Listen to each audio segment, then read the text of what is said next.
স্বাগত ডিবিসি সংবাদে। আপনাদের সাথে আছি ইশরাত জাহান। শুরুতেই জানাবো মার্কেন্টাইল ব্যাংক সংবাদ শিরোনাম।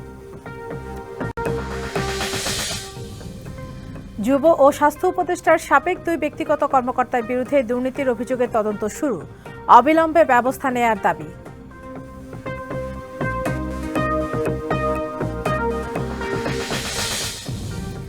যাদের অবহেলায় রিজার্ভ চুরি, তাদের হাতেই বাংলাদেশ ব্যাংকের গুরুত্বপূর্ণ দায়িত্ব। দুঃখজনক বলছেন বিশ্লেষকরা।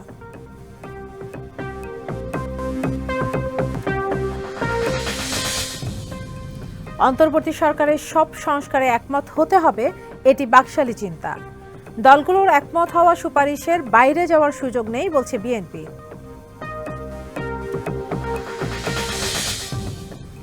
ভারত পাকিস্তান সংঘাতের কোনো প্রভাব পড়বে না বাংলাদেশে, মন্তব্য পররাষ্ট্র উপদেষ্টার।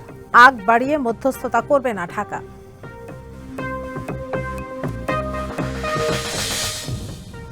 বিসিবি সভাপতির বিরুদ্ধে রাষ্ট্রীয় অর্থ লোপাটের অভিযোগ।